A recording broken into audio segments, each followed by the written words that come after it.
is Shannon Brett and I am the curator of the exhibition Rite of Passage, showing at NorthSite through to the 21st of November 2020. And I am a Waka Waka, Garang and Bachelor person, currently based in Meanjin, Brisbane. And I would like to acknowledge the traditional owners of the beautiful land that I'm living upon, and also acknowledge our extended Aboriginal families across the country.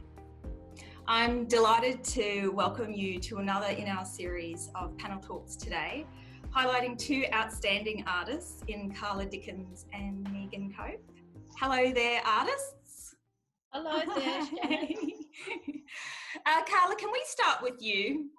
So your work for Rite of Passage was existing work that I selected for our exhibition while you were preparing for not one Biennale but two, back-to-back, the Adelaide Biennial and the Sydney Biennale. Unbelievable, and by the way, congratulations. Thank you. Now, focusing on Rite of Passage, I was really interested to see that you had previously been making these like Cook stylized works, and also aligning it with the way that you represent yourself as an Aboriginal woman while making art about Aboriginal women. Can you please tell us a little bit about yourself and also about your life as a Wiradjuri woman and artist? Okay. I'll do my best. So I'm a Wiradjuri, Irish, German, cross-cultural woman. I've been making art. I live on Bunjalung country in Lismore. I've been making art from a young age. I went to art school at 24, the National Art School. So my practice has gone through a huge journey, like myself. The works in your show are sculptural works. So a number of years ago, I started using found objects. And I live in a rural area. I come across these large workhorses. What are they called? They're horse harnesses that would go around the horse's necks. Yeah. So I made the first workhorse for a show at Blacktown Art Centre about the Native Institute, which is the first point of removal of children. The site is still there in Sydney. So, and then these harnesses kept coming to me. So basically for a number of years, I worked on my great-grandmother's story, stories of many First Nations women, and the abuse and rape, basically, of all our women, from the time that boats first started to arrive. And it seemed that those on the boats, thought not only the land was up for grab, but the women as well. Yeah. And so it's I've had women kind of, I remember there was a lot of women in this gallery, and they were kind of looking at these works on the wall, and they're like, are they? It's like, yes, that's what they are. So if you look at them and you think that they look like something familiar, yes, it's true. They're large works. Can I ask you how you, I guess this is a bit of a loaded question with many parts, like how do you view the purpose of the artwork? Is it educational? Is it political? Is it separately activism? Or is it like a combination of all of those things? Or could it be cultural in the sense that you're transferring knowledge to your people, about your people, but also all people? For most of my practice, my work has been personal, it's been therapeutic, it's been probably the soul healing for me to address my ancestor story, recent and past, my own story. So yeah, that's kind of the number one aspect for me. And then, you know, whether it educates people or not, but it's definitely a transference of stories and a telling of stories. Yeah, fantastic. And so necessary those stories are as well. Yeah. Well, I think women's stories have long been untold. Yep. Yeah, so true. Well said. So, Megan, I'm absolutely thrilled that we all, perhaps, except for Karla, most of us got together prior to the COVID closures for the exhibition.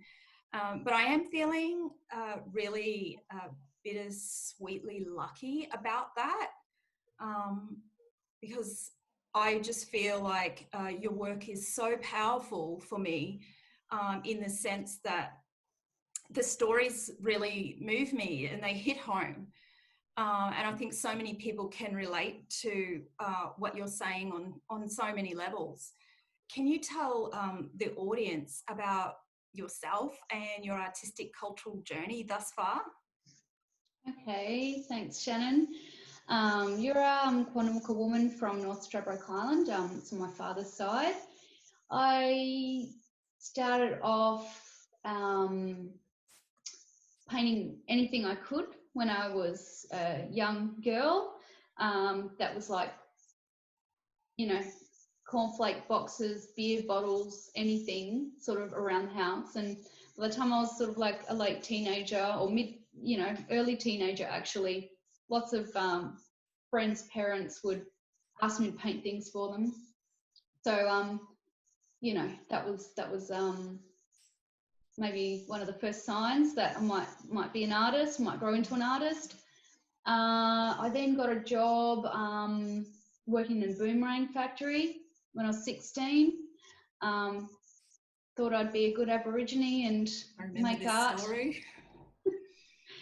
So I did that for a little while and learned a lot about fake art and Aboriginal art, prescribed kind of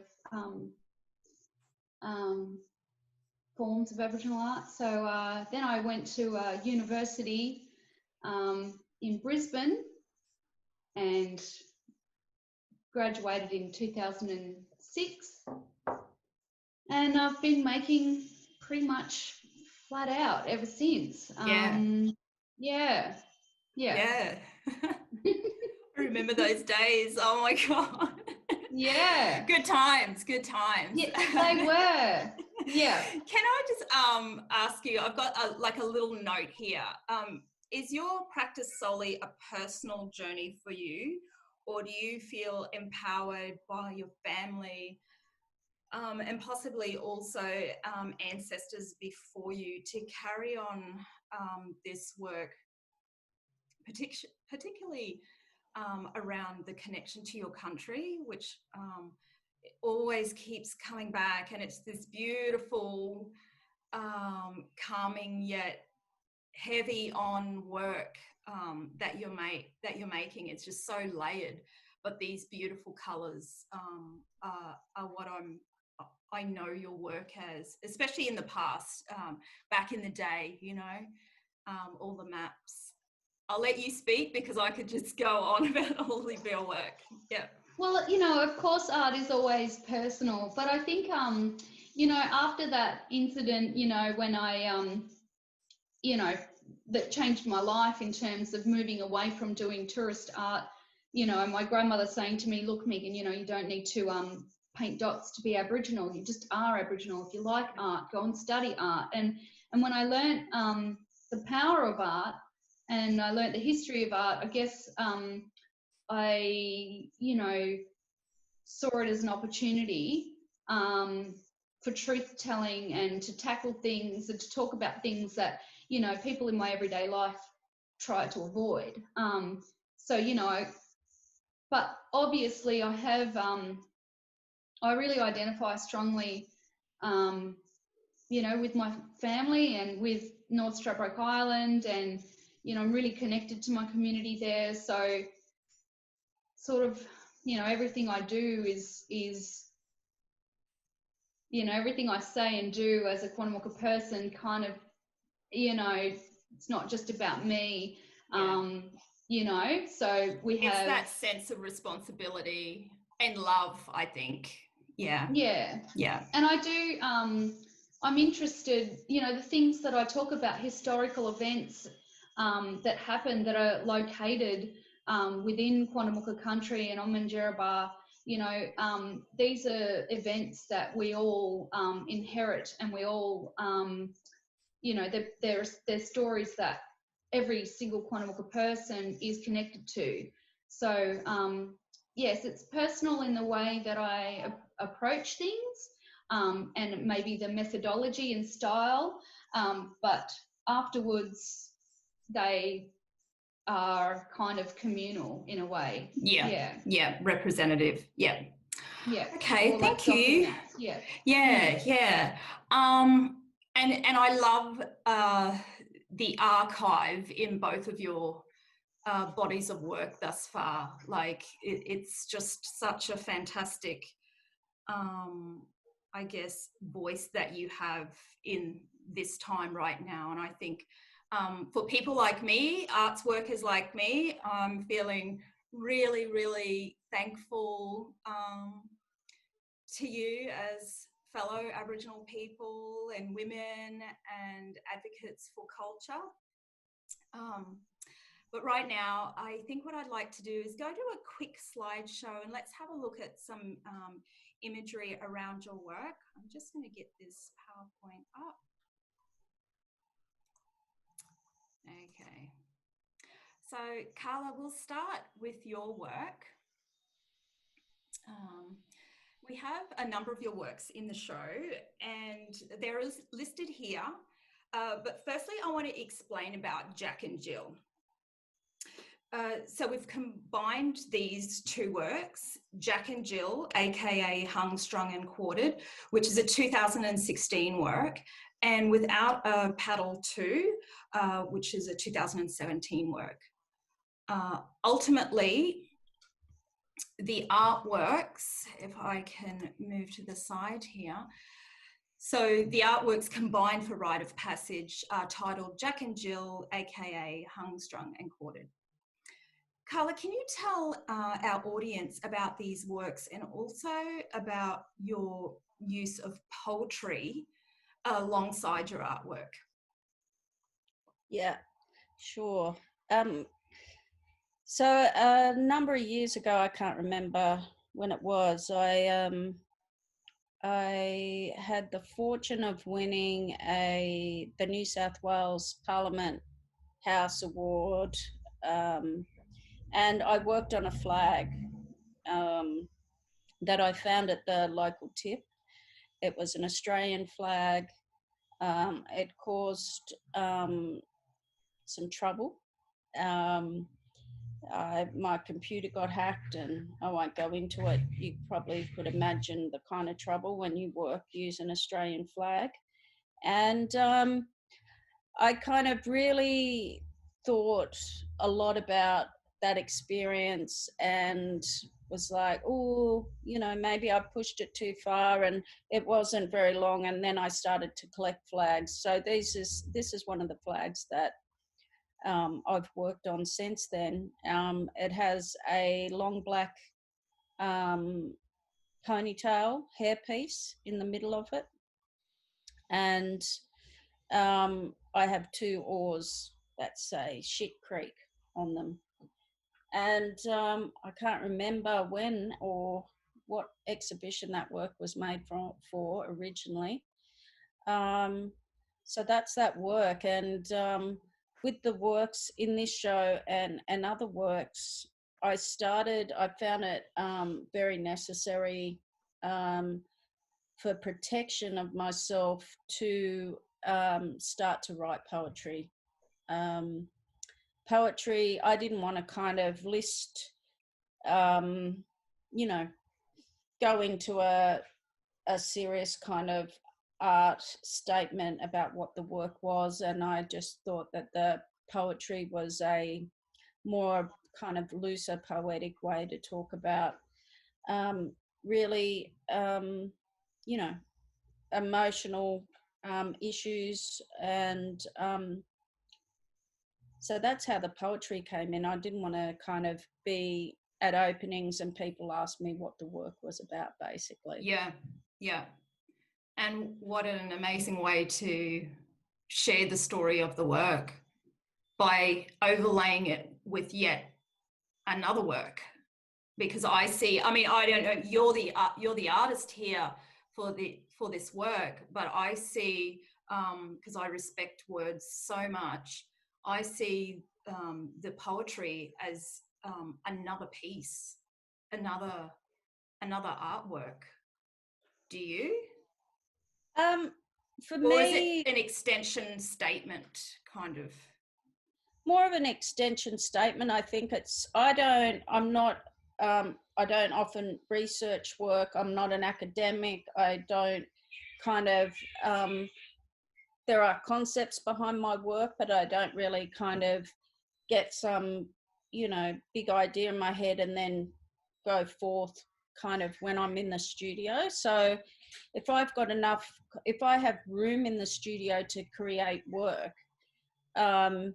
and I know that there's a potency behind it, I have a general idea, and then if I finish it off and conclude that work with a piece of writing, it kind of really helps me consolidate the work for myself and consolidate that to put that out to an audience.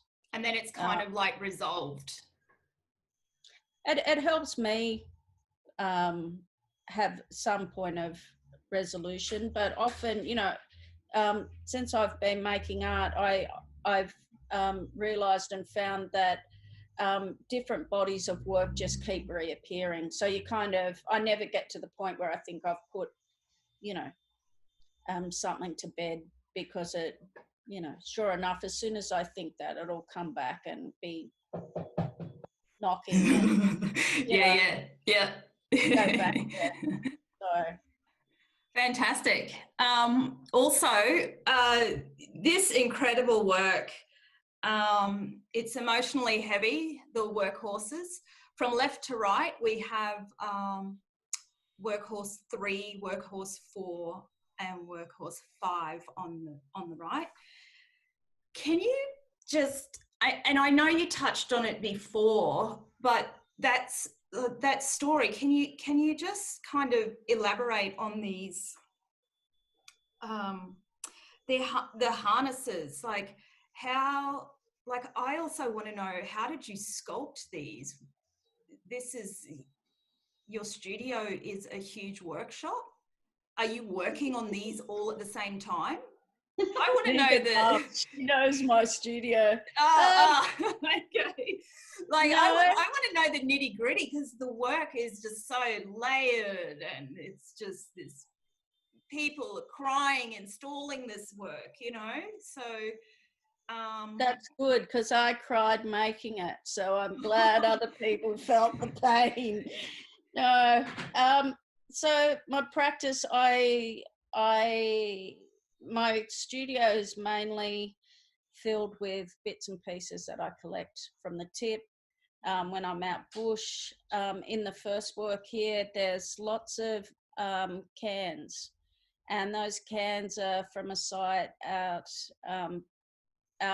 towards Narrabri in the Pilliga scrub, and that was because the weather out there, the rust really kind of keeps in shape. So there are really old cans in there. And I guess that work, my great-grandmother was a cook, did cooking, so that is kind of referring to her with the dinner bell and the cook. So I kind of just, I collect things.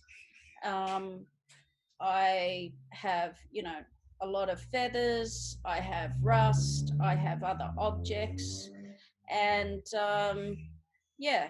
so basically the foundation is the materials, and then it's kind of, just bunkering down and working on the pieces until, I feel like they're, Complete. they're ready to go this out. work is particularly about domesticity. And a lot of women, especially domestics, worked very hard for no money. Yeah. And that's where the kind of work, the horse harness come in. It's like that heavy, work, just dragging day in and day out. Yeah, grueling work. And and also, the shape of those workhorses, for me, really lends to the stories that they were working, not just in the day, but of a night. Yeah. And, my great-grandmother ended up in a psych ward at the end of her life in Sydney. And that was never resolved for her. It was just all abuse.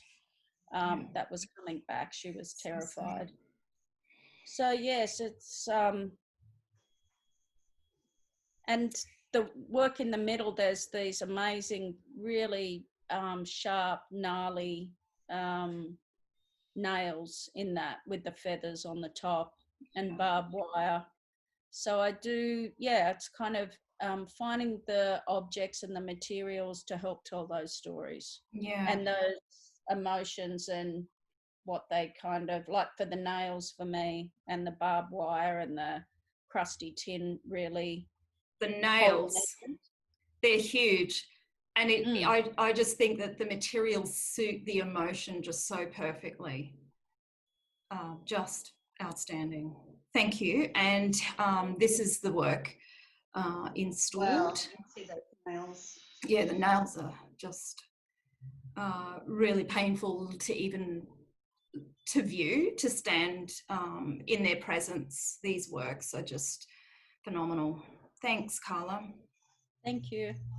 So, Megan, let's discuss the Blacktism, which is a single channel HD video work with sound, with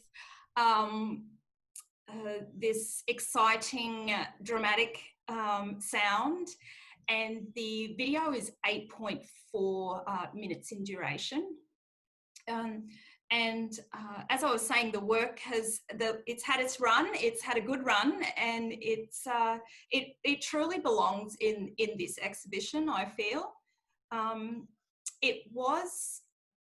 It is the first work of the exhibition for me, in terms of whenever I do tours, or whether they be in person, and then COVID hitting online, I always begin with this work. Because it's a current work, like, to me, it's this existing and modern work. And it's one for many, many Aboriginal people, I think, to have that knowing response to. It's like that, oh yeah, I know that feeling, I know what's going on here. But I think it's also one that's really helpful and great to share with non-Aboriginal people or non-Indigenous people, just so they can have a basic understanding of just how crazy it is. Can you please share the narrative around this work, and also explain to us the process around getting your team together for the work? Okay. Well, firstly, I just want to apologise to people in Cairns because this is the only work that is of mine that has shown in the Cairns Regional Art Gallery and in Cairns. So I'm sorry for people who are bored with my work. You will have a new audience at the new NorthSite Contemporary Arts, no doubt. Yeah. Oh, okay. Yeah. My apologies. Great. Well, hopefully, but I do apologise if people are a bit bored. But look, the way this feeling of frustration that came from a particular process of getting my confirmation of Aboriginality, it wasn't that that was painful, but it was I think the overwhelming sense of doubt that came when I spoke to my own family about the process led me to question a lot of things. And I guess it was very, very clear to me that I needed to make a video work to really try and connect with people, to show them how it feels to be constantly negated.